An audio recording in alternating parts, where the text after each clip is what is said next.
Assalamualaikum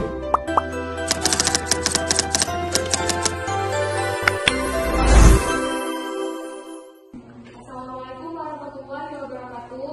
Waalaikumsalam warahmatullahi wabarakatuh. Selamat pagi anak sekalian. Apa kabarnya nih? Saya anak-anak. Baik, Bu. Oke, untuk memulai pembelajaran pada hari ini, Ibu minta ketua kelas untuk memimpin doa. Baiklah, untuk memulai pembelajaran kita pada pagi hari ini adalah kita berdoa terlebih dahulu. Berdoa menurut percaya masing-masing. Berdoa dimulai. Berdoa selesai. Terima kasih kepada ketua kelas yang sudah memimpin doa. Selanjutnya Ibu akan mengabsen kalian satu-satu dulu ya. Pertama, Nurul Hidayati hadir. Kemudian yang kedua, Rika Ayu hadir. Yang ketiga, Santari hadir. Kemudian ada Deborah hadir.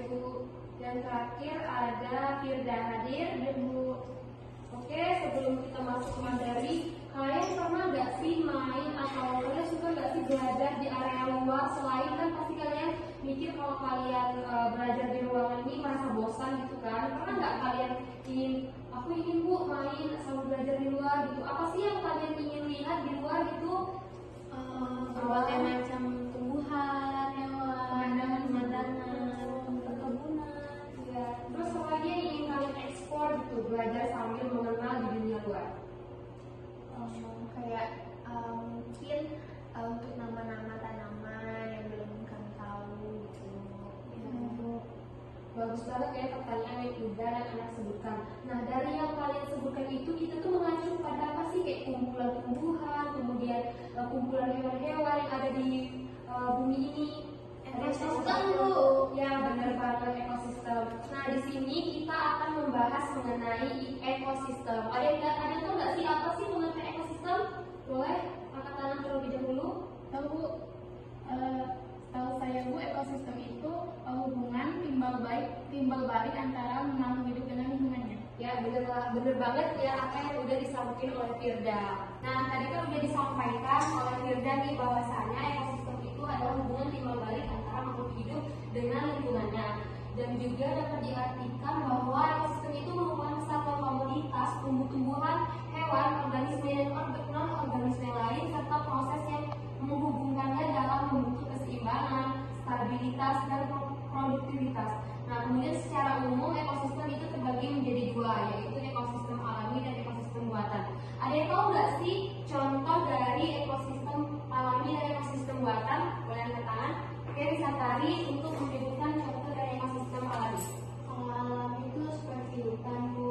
Terus kalau misalnya buatan itu seperti kebun, taman, terus Ada yang ingin menambahkan? Ya, dulu boleh. kalau ekosistem alam itu dia tuh tumbuh secara sendirinya. Dan ekosistem buatan itu ada tanah campur tanah manusia. Ya, kita langsung untuk ekosistem buatan.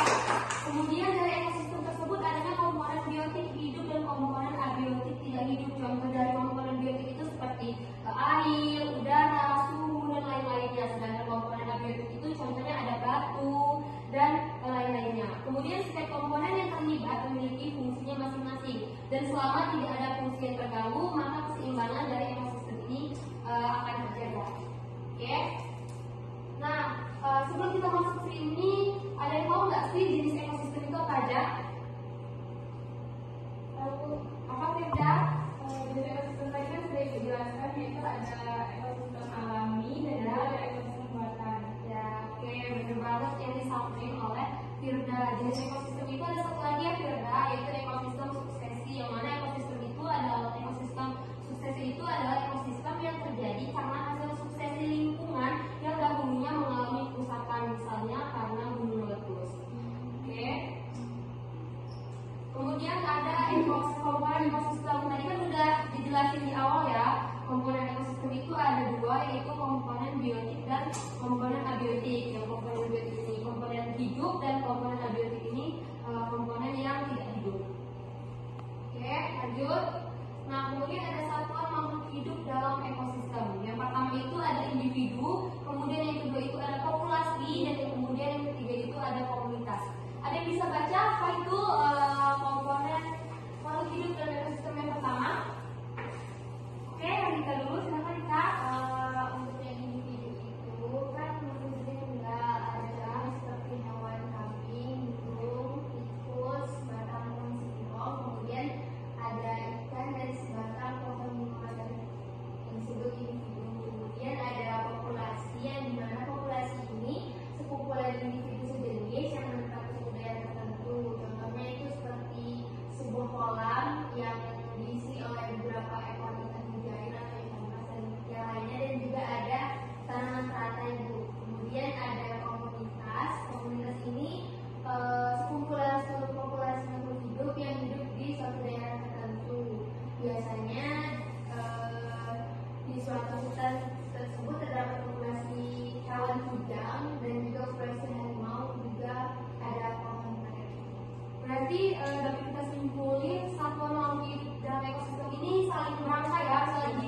populasi ini membentuk individu dan komunitas ini membentuk dari populasi. Oke, kemudian ada interaksi dalam ekosistem. Ada 3 nih, ada rantai makanan, ada jaring-jaring makanan, dan ada siklus biokimia. Yang bisa baca? Yang belum nih mungkin Deborah ya, yang tadi belum bersuara, boleh dibaca. Jadi interaksi dalam ekosistem itu ada rantai makanan itu, di mana rantai makanan itu adalah jalur perpindahan atau transfer energi dari satu organisme ke organisme lain yang berbeda tingkatan proteinnya melalui peristiwa makan dan dimakan. Kemudian ada jaring-jaring makanan yang merupakan gabungan dari beberapa rantai makanan yang saling bersinggungan. Dapat dikatakan bahwa jaring-jaring makanan itu merupakan rantai makanan yang jauh lebih kompleks. Kemudian siklus biokimia melibatkan pertukaran elemen dan energi antara komponen biotik dan abiotik dalam satu lingkungan. Beberapa siklus biokimia itu adalah siklus karbon, nitrogen, fosfor, dan air. Oke, terima kasih Deborah. Sama seperti yang sebelumnya, nah interaksi dalam ekosistem ini juga saling berkaitan ya dengan semua. Oke, tadi udah Ibu jelasin mengenai ekosistem, kemudian ada komponen, ada interaksi, ada hubungannya. Di sini ada nggak sih yang mau bertanya mengenai apa yang udah Ibu dan kalian semua sampaikan tadi? Oke, dari yang tadi udah Ibu sampaikan dan kalian juga sudah berpartisipasi, ada nggak sih yang ingin bertanya mengenai ekosistem? Saya Bu, Ya, sudah. kan setelah penjelasan tadi tentang ekosistem, nah ada nggak sih Bu salah satu kerusakan yang terjadi pada ekosistem? Nah, tadi kan udah dijelasin nih tentang ekosistem, ada contoh-contoh dari kerusakan yang disebabkan oleh ekosistem. Contohnya itu ada gunung meletus, ada kebakaran hutan, kayak gitu. Bu, apa yang terjadi jika ekosistem tersebut rusak? Nah, kalau ekosistem itu rusak, maka komponen-komponen penyusun dari suatu ekosistem tersebut akan mengganggu keanekaragaman hayati ataupun mengganggu varietas dari ekosistem tersebut. Contohnya, misalnya nih ekosistem buatan terus rusak, nah itu kan membuat hewan-hewan yang ada di sana akan mati, kemudian kekurangan makanan, kayak gitu loh. Ada yang ingin bertanya lagi? Boleh mengajukan tangan terlebih dahulu. Kan tadi kata Nurul kalau ekosistemnya rusak itu bakal dipengaruhkan. Ya. Nah itu kita sebagai manusia itu gimana cara kayak mencegah atau menanggulangi dari kerusakan ekosistem itu? Nah, kita sebagai anak biologi ya, kita harus menjaga apapun yang ada di lingkungan kita, apalagi mengenai alam. Misalnya ada ekosistem itu akan dirusak atau kita melihat orang yang akan merusak baik itu alam ataupun buatan, kita tuh harus menyadari mereka bahwa kita tuh perlu untuk supaya ekosistem kita ini terjaga loh. Karena kan kita tahu kalau ekosistem terjaga itu akan dampaknya juga ke kita kan. Jadi kita bisa membuat ekosistem buatan seperti kayak membuat terasering, membuat hutan lindung yang bisa menyebabkan di sana juga tumbuh-tumbuhan serta hewan bisa berkembang biak gitu. Ada yang bertanya lagi? Oke, mungkin tidak cukup ya materi yang udah Ibu sampaikan mengenai ekosistem, dan Ibu harap kalian juga memahami tentang konsep ekosistem yang telah dijelaskan tadi. Awal pembelajaran juga kalian senang nih kalau Ibu bilang mau ke luar. Nah, di sini Ibu akan mengajak kalian semua untuk melihat bagaimana sih contoh ekosistem buatan, kemudian kita juga akan melihat ekosistem. Di sini Ibu akan membagikan lembar kerja yang nantinya kalian bisa isi sambil kita melihat perbedaan dari ekosistem ya. Ini Ibu bagikan, ini dikerjakannya secara pribadi. Sambil Ibu menjelaskan di luar nanti, kalian sambil bisa melihat perbedaan ekosistem tersebut. Kemudian kalian bisa mengisi ini ya, nanti kumpulnya juga waktu selesai di sana, kita kembali lagi, terus langsung dikumpul Ibu. Baiklah, di sini kalian bersiap-siap dulu, kalian bawa RKPD yang sudah diberi, kemudian bawa pena.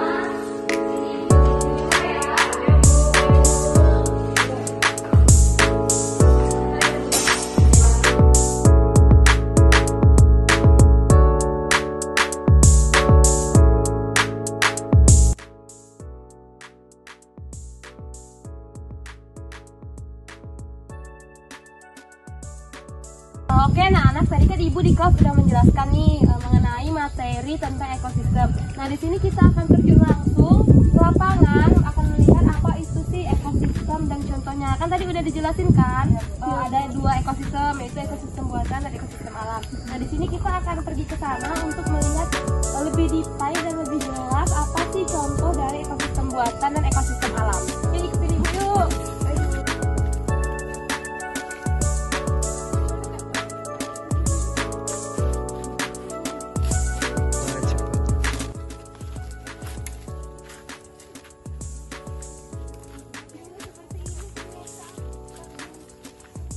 Nah, anak-anak sekalian nih bisa kita lihat di belakang ibu ini, ada yang tahu nggak ini tanaman apa? Jagung.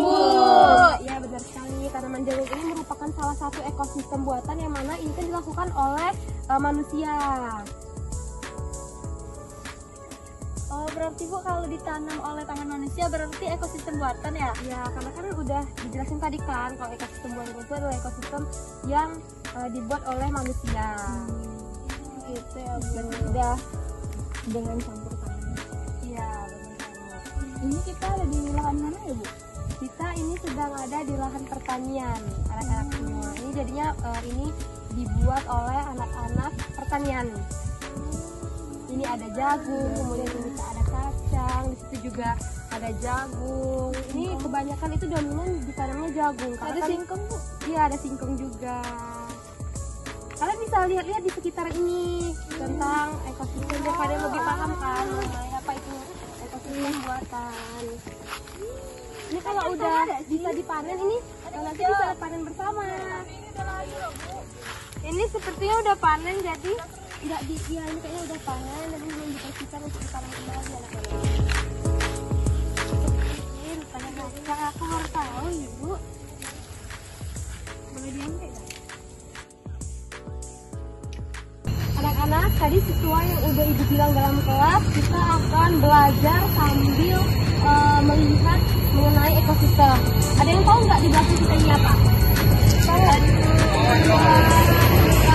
Oke, ikut ibu ke sini.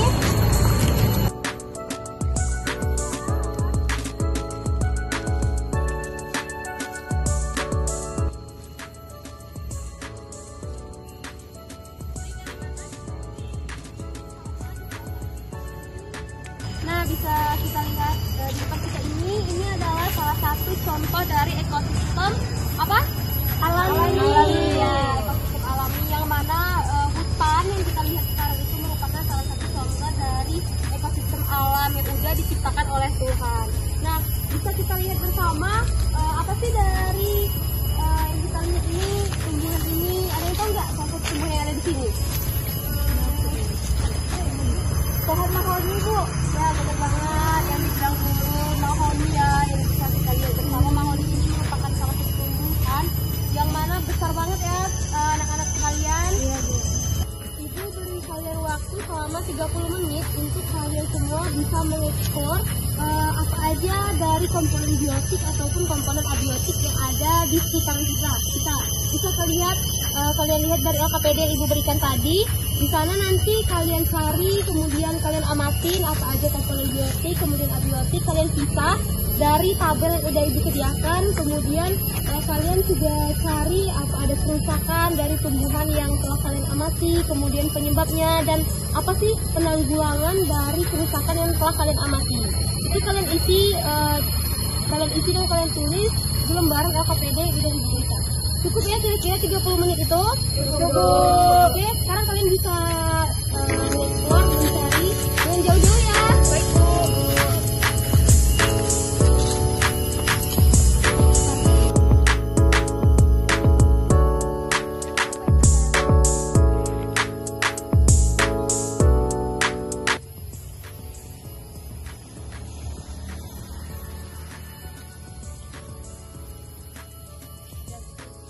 Udah disiapin semua? Udah disiapin semua LKPD yang udah ibu tadi?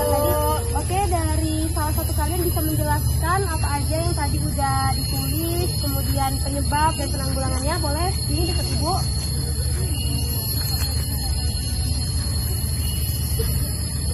Siapa yang mau maju? Atau ibu tunjuk nih dari kalian? Oke, Deborah. Baik Bu.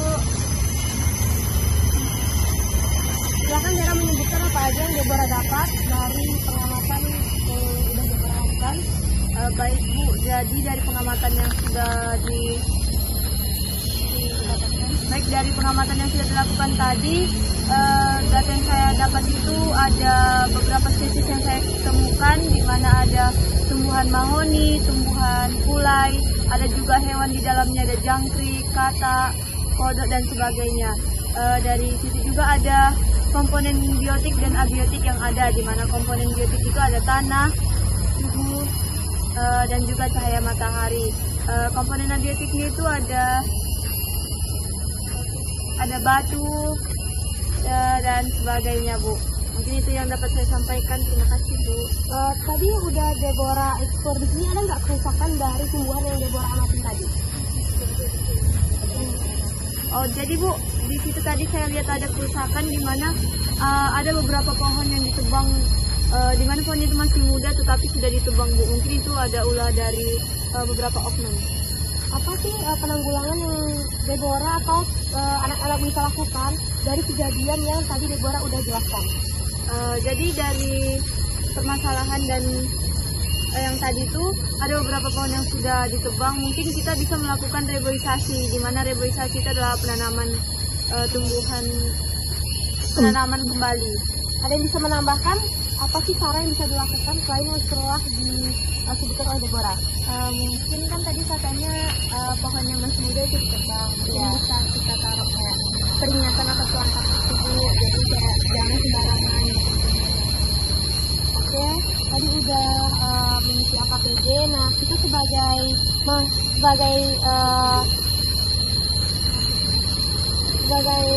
mahasiswa, kita itu harus menjaga alam di sekitar kita ataupun ekosistem yang ada di sekitar kita.